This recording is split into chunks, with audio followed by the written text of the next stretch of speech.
We turn now to a different kind of art therapy. One local museum is now offering tours of its galleries to groups of people whose memory has faded.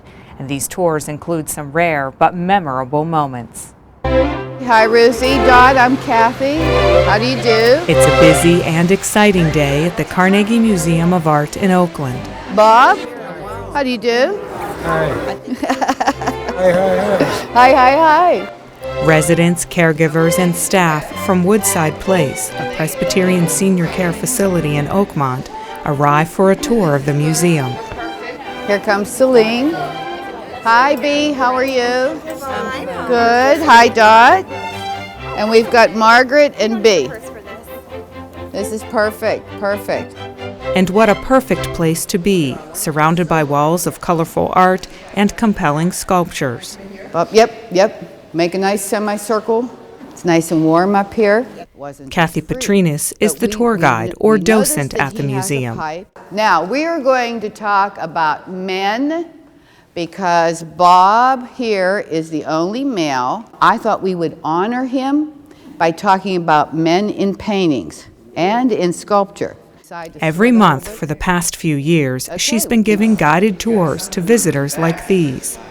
In looking at this gentleman, what do you think he does for a living? He smokes pipes. Well, he smokes pipes, that's right, and he might even. But this isn't your typical gallery tour.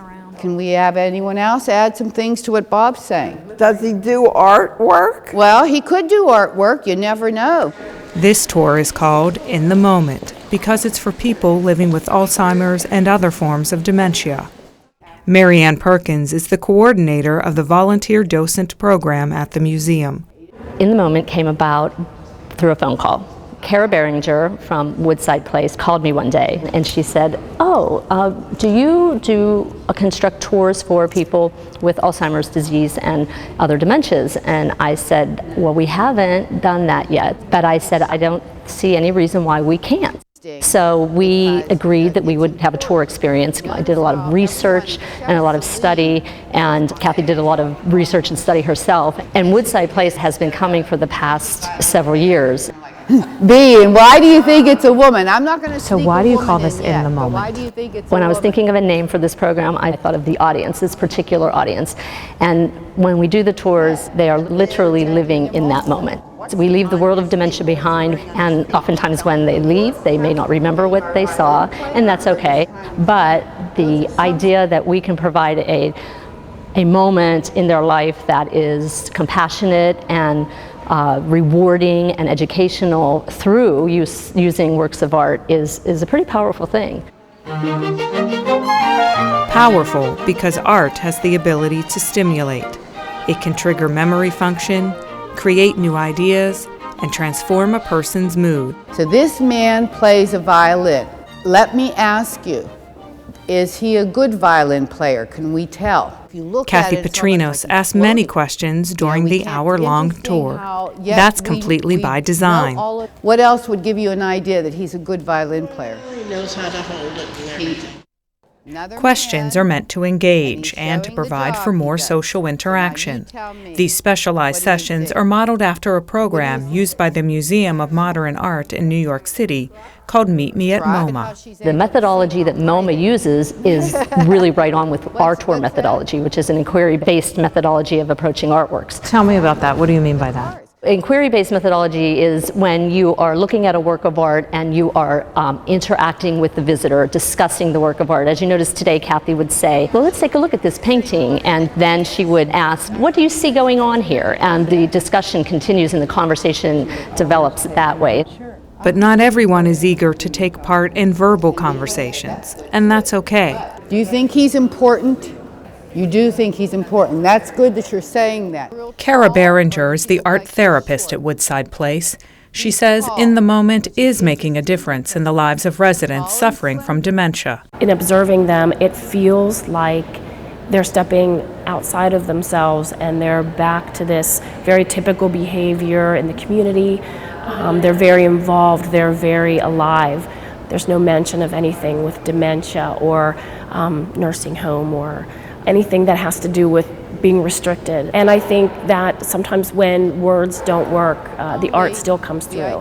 And residents communicate through the art when they can't really speak. And so I think that's why it works. What's a day like when they come to the museum versus a day when they don't come to the museum? Some people forget completely that they've been out of the building, and other people, like Bob, will remember, and he will remember what he's seen, he's remembered who's been here. Other residents too will say that they know that they did something special during the day, and we've seen differences in attitudes too when we go back.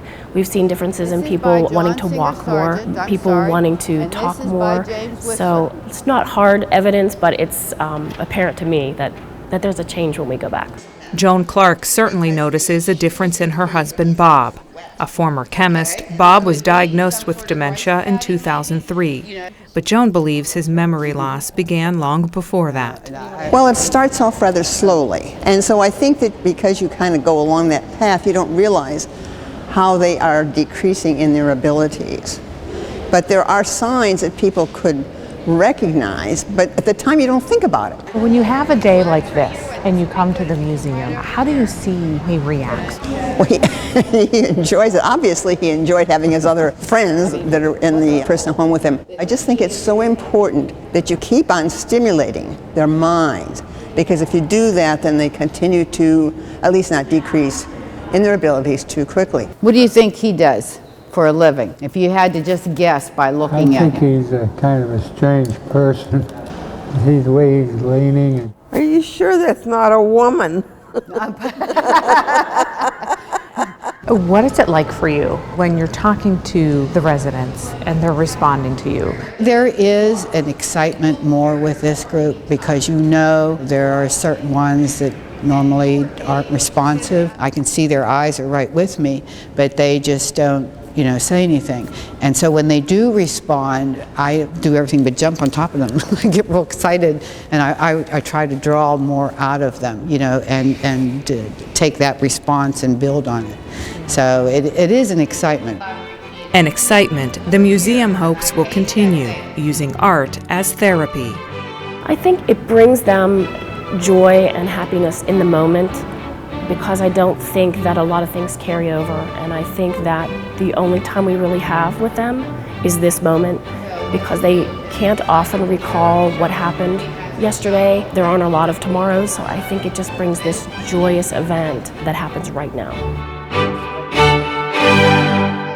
In the Moment gallery tours are designed for people with early and middle stage dementia. For more information, you can log on to our website at WQED.org/Pittsburgh360.